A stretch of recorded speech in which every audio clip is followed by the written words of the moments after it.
Okay, for each of these, we're going to fill in the first blank with the word solid or dashed, and the second blank with the word above or below. So the boundary of this graph, now y, when you solve for y, if it's a less than, equal to, that makes this a solid line because of the equal to. But because it's less than, we're going below the line. So this will be below.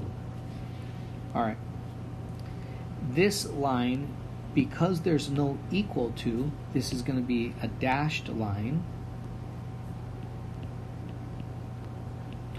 But it's still less than, so we're still filling in below. All right.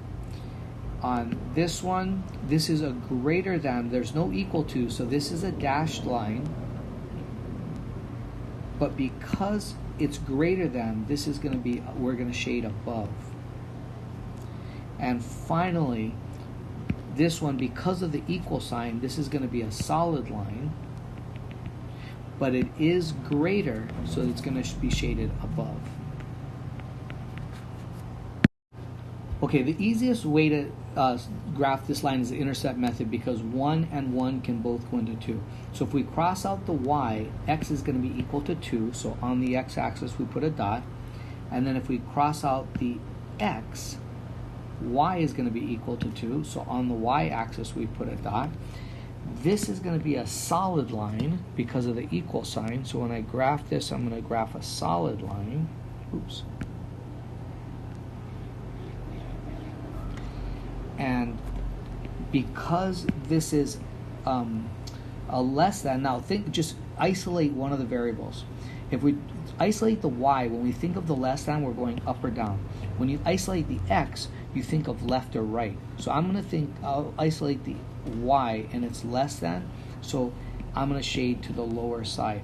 So when I shade this, I'm shading just this area down here below the line. Now, if I were to have thought of the x value, the less than means the left side of the line, which is an agreement. It doesn't matter which variable you think about shading for, but you just got to remember it's left, right for the x, up, down for the y's. Okay, the intercept method is the easiest method because both 4 and 1 can go into 4. So if you want to show your work, you don't have to do this, but you could write it out. You can usually do this in your head. Don't worry about the less than now. Just pretend that's an equals for now. Okay, now, when you cross out the y and you divide by 4, you're going to get x is equal to 4 divided by 4 is 1. It's a less than, but you can think of it as an equal. So on 1, on the x-axis, you put a dot. Okay?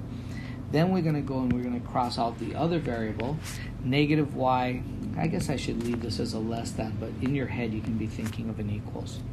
You're going to divide by negative 1, and you're going to get a y. Now this is going to be a greater than because you're dividing by a negative. 4 divided by negative 1 is negative 4. So on the y-axis at negative 4, you draw a dot. Now this time we're going to be drawing a dashed line because there's no equal sign.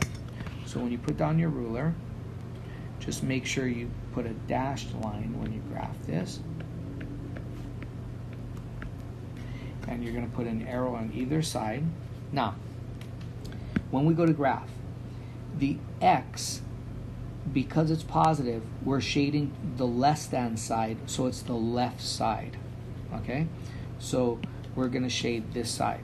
Now, if you thought of the y's, this is a negative y, so you have to do the opposite of this. Remember that the y's go up and down. We're not going to shade the downward side because this is negative. We do the opposite and we shade the upward side, which is this side. It's in agreement. They'll always be in agreement. You only have to isolate one variable and shade for one variable. But remember, if the variable is positive, do what this says. If it's negative, do the opposite of it. So instead of shading the lower than, which is less than, because it was negative, we shaded the upper than side. And that's it. Over here you can see that this is taken care of for you. You're shading the upper side. Okay, when you're graphing this, don't use the intercept method because 1 and 3 don't both go into 2. 1 does, but 3 doesn't. So I'm going to use slope-intercept form. So I'm going to start by moving the x over to the right, and it's going to become negative. So I have 3y is greater than or equal to negative x minus 2. Then I'm going to divide by 3 on each side, and I'm going to get y is greater than or equal to negative 1/3 x. This becomes a negative 2/3. Actually, this is tough no matter what you do, because our y-intercept is negative 2/3, which is about there. Okay? But then, this is, our slope is a negative 1/3, so we're going to, from here, have to go down 1, which is to there. We'll run 3, which is to there.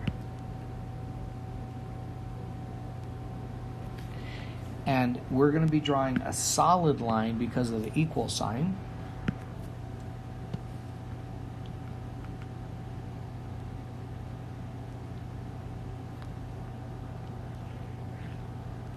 Put arrows on either side of it.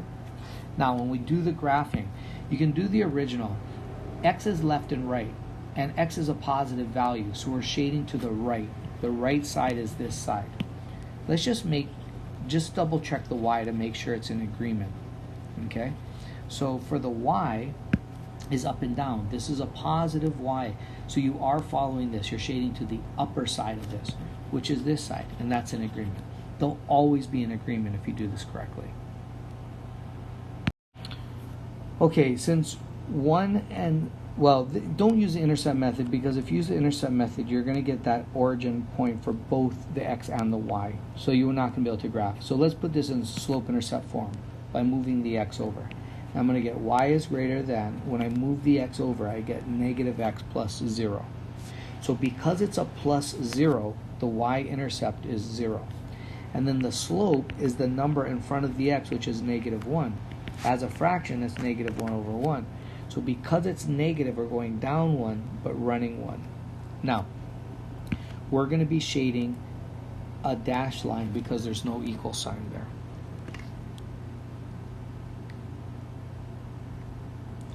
So, put, a dashed line.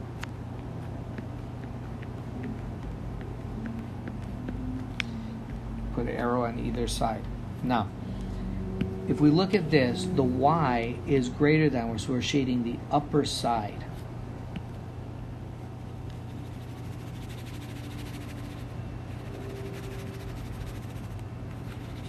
Now, if you looked at the original, x is positive, and remember, x goes left-right, so the greater is the right-hand side, which is this side. Or you can look at the y. The y is up-down, and this is a positive y, which is greater, so you shade the upper side. Either way, you're shading this side of the line. Okay, don't use the intercept method here because both x and y will be 0, which is just 1 point. So I'm going to put this in the slope-intercept form by moving the x over. So I'm going to start by saying negative 3y. When I move the x over, it becomes a negative. But this is still a less than or equal to. So we have negative x plus 0. Then I'm going to divide by negative 3. And we're going to get y. Now, because we're dividing by a negative, the inequality flips around. A negative divided by negative is a positive. This is like a 1x, so that's a 1/3. Oops, I meant to use the pointer. This is like a 1x, so that's a 1/3. So I'm going to have positive 1/3 x, and then you have like a plus 0 here. So our y-intercept is 0. So we put our dot right there. And our slope is a positive 1/3. So we rise 1 and we run 1 and put our dot there. Because there's an equal sign there, we're graphing a solid line.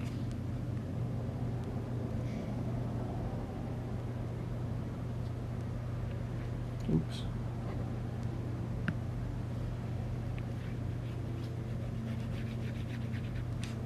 And we put an arrow on either side of it. Now, when we think of the shading, this is the easiest thing to look at. This is a y, which is up and down. It's a positive y, which is up and down. This is greater, so it's the upper side. So when we shade, we're shading this side of the line. Now, if you looked at the original to shade, X is left and right, and it's less than, so we're shading the left side of the line, which is this side. Now Y is up and down, but this is a negative Y, so you do the opposite of this.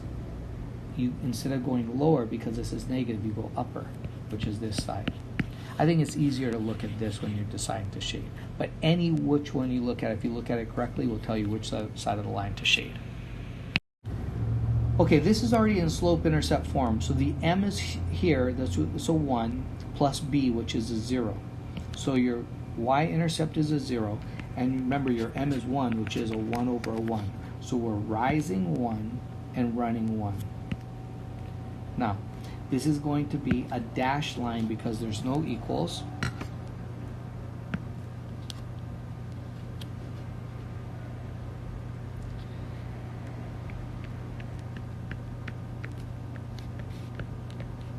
Okay, put arrows on either side. And remember, Y's go up and down. So because this is a positive Y and it's less than, we're shading to the lower side of the line. So we're shading down here.